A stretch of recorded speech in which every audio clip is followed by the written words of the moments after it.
Thank you for joining StratFlow's video, a dual operating system for digitization and automation success. This video provides an overview of the issues we will tackle in the next 4 parts. My name is Hendrik Lourens and I'm StratFlow's owner.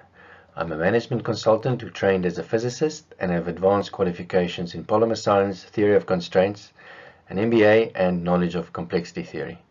I left the corporate world and started StratFlow to help businesses capitalize on the many opportunities they miss. StratFlow also helps clients look for the inherent simplicity in complicated and pressured environments and then help them to deliver breakthrough results by focusing their efforts on the few critical leverage points that exist in every organization. The last few years, manufacturers and miners have placed a renewed focus on digitization and automation.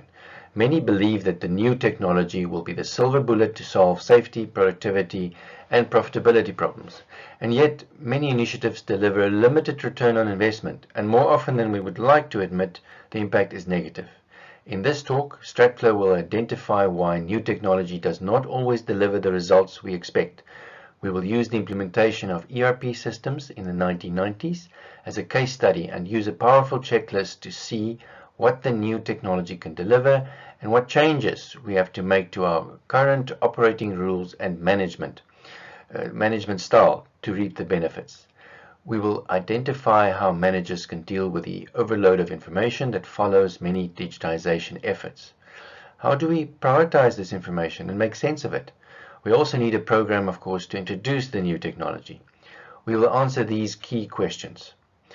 How do we take a company personnel, especially time-poor managers, those who will help with the implementation and who will be using information, along on the journey?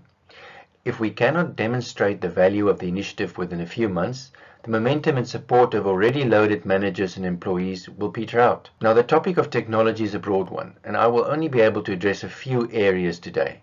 We will look at internally focused technology to make the organizations more effective and better competitors in the market. If you are thinking of introducing new technology, you know that it's crucial that you get it right. There are enough horror stories of those that did not and suffered as a result.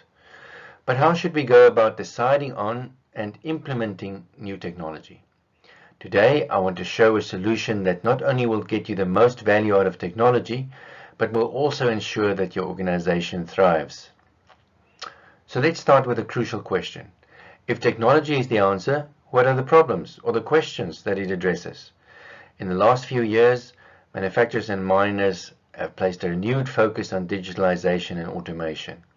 And some believe that technology will really solve all the safety, productivity, and profitability issues, as well as maybe even help with customer satisfaction. And yet, many initiatives deliver a limited return on investment, and more often than we would like to admit, the impact is negative. I plan to show today that, like the difficulty in improving productivity and engaging our people, the limited results we are experiencing from implementing new technology arises from the paradigms we are working from. I intend to show that our beliefs as to what constitutes best practice in business are deep under the surface and something we seldom evaluate or think to address. But if we were to address these underlying paradigms, we can access a holistic solution that is extremely powerful, one where we improve not only our technology selection and implementation, but where we also solve productivity and employee engagement at the same time. To be more blunt, if the solution does not address all of these in a holistic fashion, we will not be able to exit the dead end we are finding ourselves in right now. Why is the failure rate for new technology so high? 25% of technology projects fail, 20 to 25% don't show return on investment, and 50% need massive rework. The official explanation is that managers are responsible. They did not pay sufficient attention, or indirectly, cultural resistance was too high and they were unable to overcome it. So is this fair? Are managers simply not trying hard enough or not skilled enough?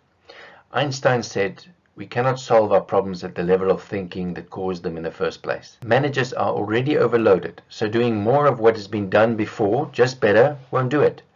We need to find a simpler and an easier way to handle this problem. Fortunately, this is available. but it requires that we examine our beliefs of what a well-run business looks like. I'm going to argue today that management does hold the key, but not in the way we imagine. Ensuring that we have better planning, communication, scoping, leadership, accountability will not make the difference.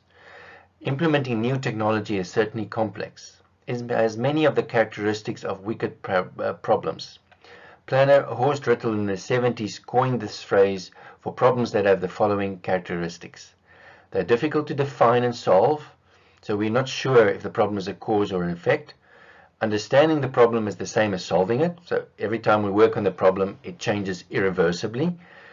Not a very nice problem to have, of course, but it could explain the extreme failure rates that we see. So today we will start in part 1 with a look at the obstacles that can make a technology implementation fail. In part 2, we look at the ERP systems as an example of a technology implementation that added value, but not nearly as much as it promised. In part 3, we will deal with the business competitive environment and highlight the issues keeping owners and managers awake at night.